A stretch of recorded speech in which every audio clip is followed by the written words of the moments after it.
Mr. Man, what are you doing?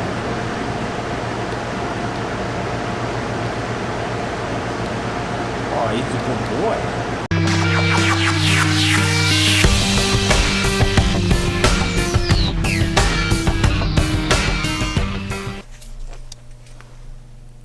Is it filming? Yes, Dan, it's filming. Got this. Picking out the rust in here. So we found out that the stuff we're cutting out is corroding and sitting on the bottom of this. It's not that thick of steel. Is it steel? Yeah, it's 1/8" steel. So, But we actually started having some leaks on Friday, we noticed. And so we drained it, and we had all these little holes that were starting to form. So we're going back and digging out all the rust. some of them big like this one. Yeah, some of that is pretty big, like that one. And we're just taking the MIG welder and we're filling it in. We did this side, and it seems like it's happening on the part of the table where we don't do cutting, where it's more stagnant. Up there where we do all the cutting, there's no pitting. So it must be resting in here and then causing the pitting. So we figure we'll fill it all in, and then we'll go get some epoxy, 2-part epoxy, and we'll just epoxy it. And hopefully that'll last us a few more years before it. Watch me.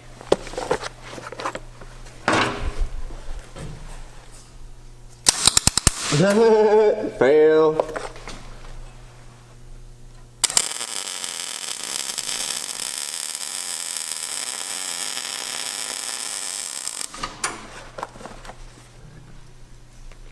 Yep. Looks great. It's hard to get it ground, so it goes. Yeah, if you don't have a good clean surface. It's definitely not due to my lack of MIG welding skills. Well, that's why you're doing this. Practice makes perfect. Don't trust me on anything else but something you're not going to see ever. It's cool. It's a good feeling. Well, that's how you start. Kidding, Cole. Gosh, I don't trust me either. One of these things in my hand? I'm surprised you're even standing there. Like, ah. I'm only doing it because you asked me to. What, filming? Yeah. Got it again. Don't mind the sparks.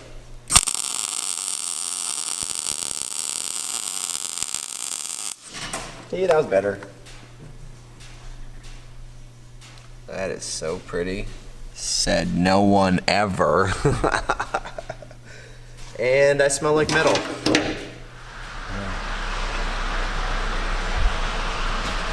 The frame we powder coated, TW200 frame, in chrome, and now it's getting a translucent over top.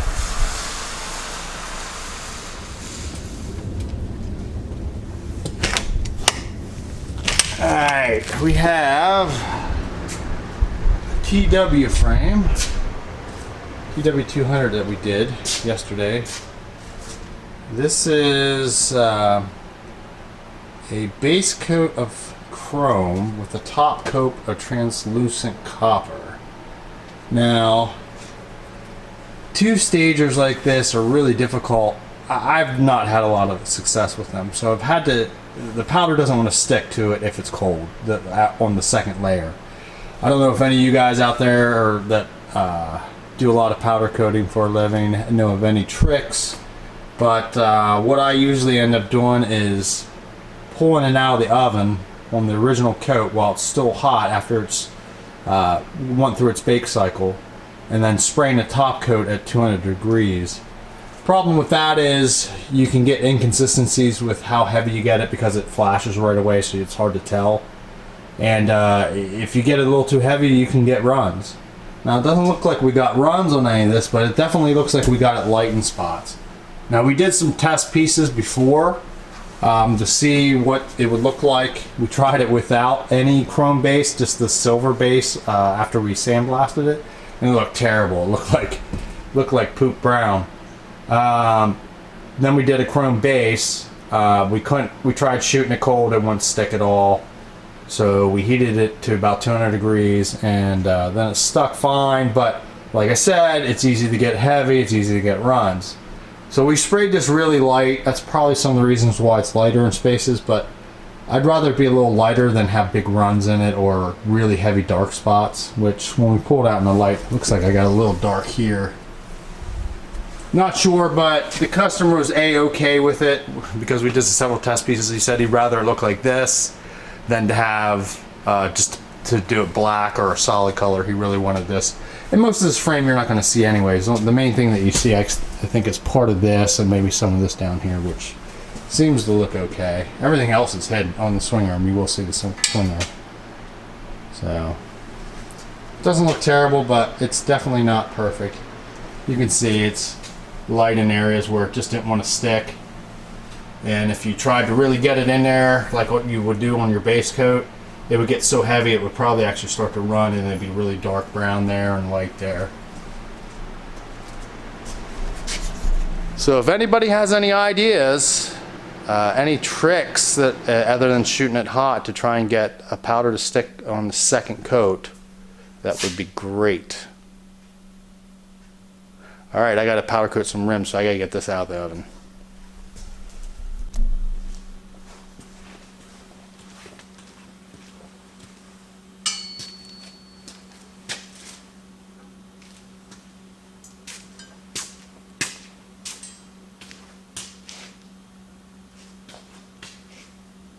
And you can see that.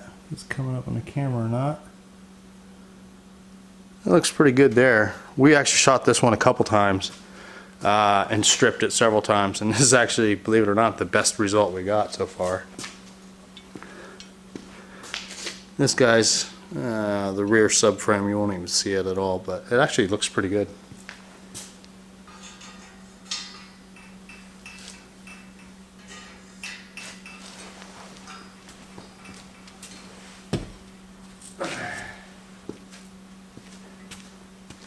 This guy turned out halfway decent. I knew I couldn't get it in here, it just wasn't sticking.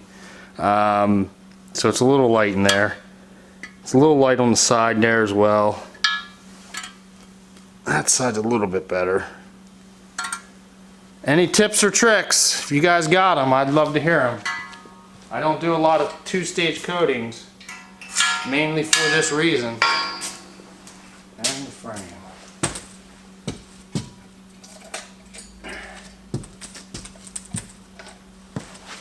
I mean, it definitely looks pretty flash.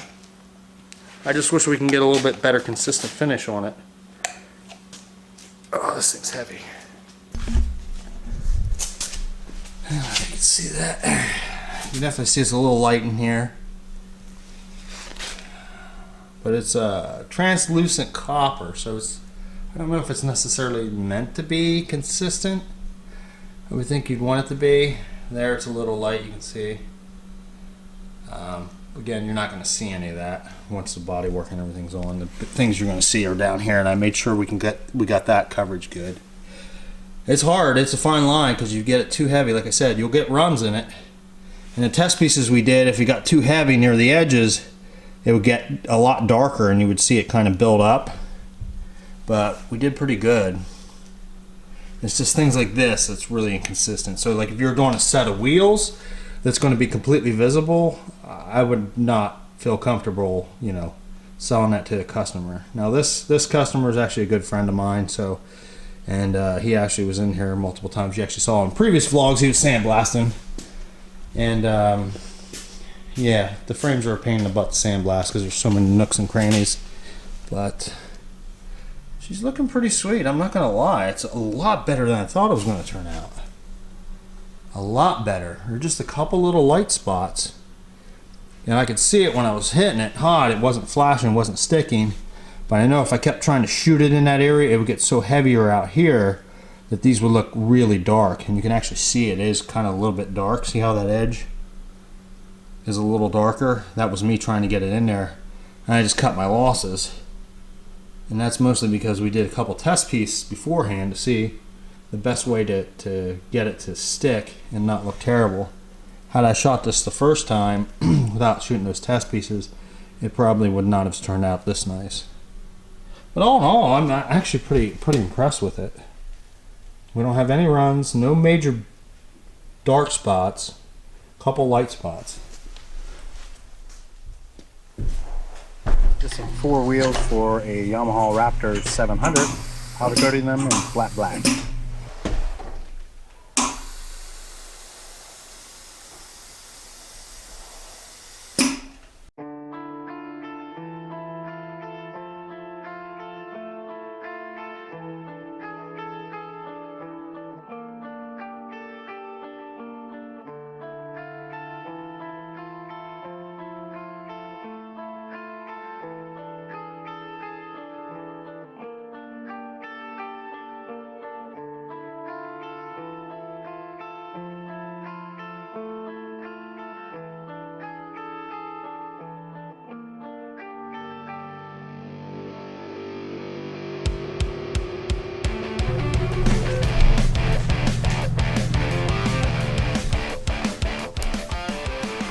Alright, there we go.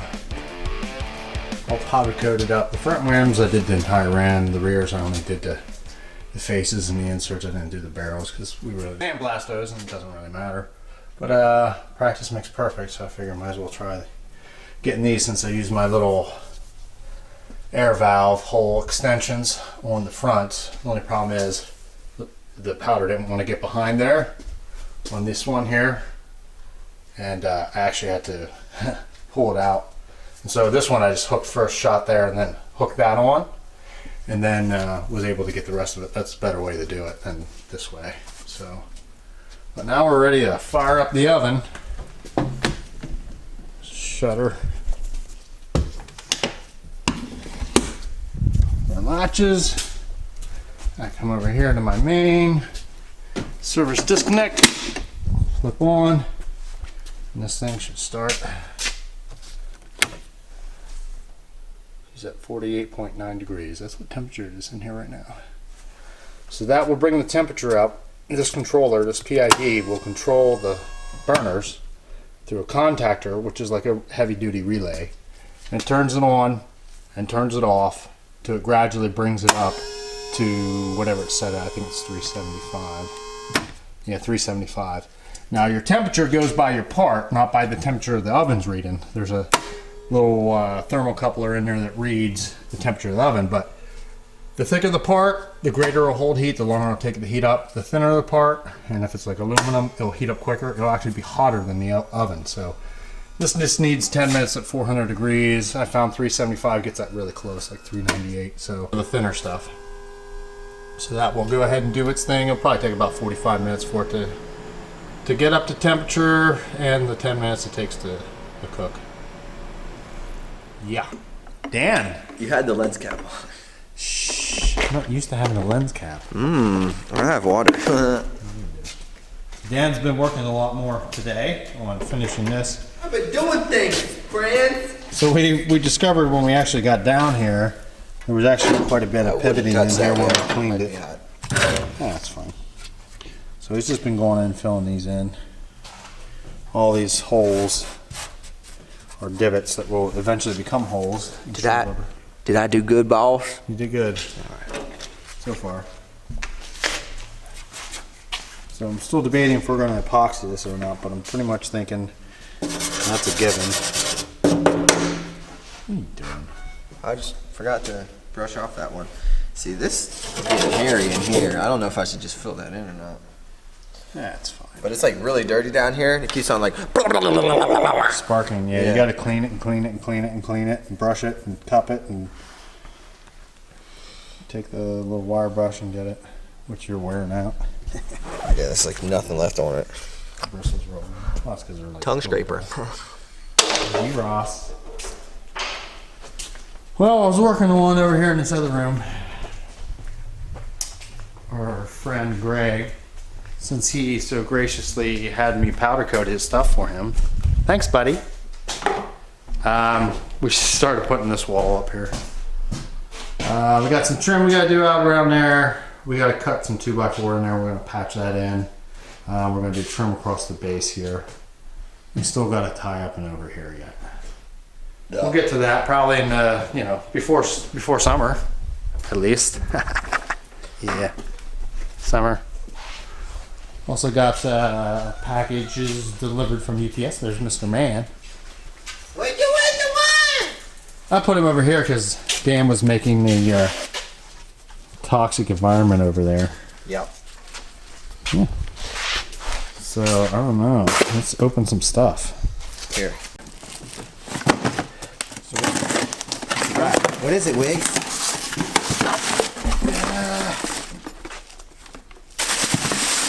It is another lens. Wife's gonna be super happy. These are batteries for the camera. Sorry, I'm just kicking the tripod here. Another airline for our short patch line for our whatchamacallit, tire machine. On that whatchamacallit job, the 2x72 belt sander. So I found a really good deal online, and I don't understand this, but this is 10 pounds of ER70 S6 from whatchamacallit, HTP people, USA Weld, and they were selling it for something stupid like $16. But then it was like 20 bucks to ship, but they let you combine shipping, and I went to get 3/32 as well. So I got 10 pounds of that and 5 pounds of the 3/32 for the same price and shipping. But the crazy thing is, if you go onto their website, I bought this off their eBay web store. If you go onto their website, they want like $38 for one of these. So I was kind of like, well, we'll buy it and see what I get when I get shipped to me. But yeah, that's definitely 10 pounds and 5 pounds. So I completely blacked out when you were telling that story. What happened? Just kidding. But seriously, nobody cares. But I was just looking at you and I'm like, crap, I wasn't paying attention. Tungsten. I ordered some tungsten too. Ooh, tungsten. These were out. And then this guy. Another one. Oh, this is It's a snake light. You got a snake light, Cole. That's cool. Yeah, no, these are clips for the trailer hitches. These are for the flagpole holders. Really, McMaster? These clips go in the flagpole holder, so it'll hold your flagpole in. That hurt. And I had this in my cart for a while. This was actually to finish the cable runs for my mill. And it was cheap, and so they already had another little order. I was like, oh, let's put it in. I don't know why they remembered that order, because it wasn't in any of the previous that I had ordered. We're doing a sign off. Yeah, you do. Alright, here's sign off. Thanks for tuning in, guys. It was a short little synopsis of what we've been doing here, but we've been busy. We're just like, I don't know, fixing stuff. Yeah, it's hard to grab the camera when we're doing stuff. I have to think ahead. So when I come in, first thing I try and film a little bit of what we're doing. So it's hard to think of things. Yeah. Well, I have some powder coating you didn't get to see because you weren't here, because he didn't show up till 3. Poppers! He's in there crying. I know, we're going home. All right, well, like, subscribe, tell your friends, do things, and watch out for that snow. It'll get you. Yeah, we got the calling for a few inches tonight. 5 or something. That's what 3, you said. 5. All right, see ya. Boom. So bring your A game, cause you know this party won't stop. We could never run out of time, sipping strawberry lime. You know I wanna share it with you. Bass is going boom, boom.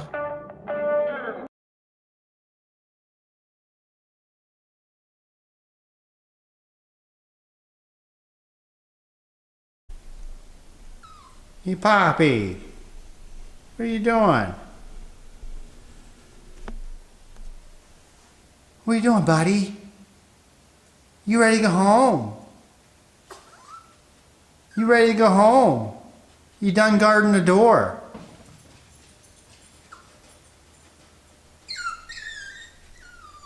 Come on, ladybird, let's go.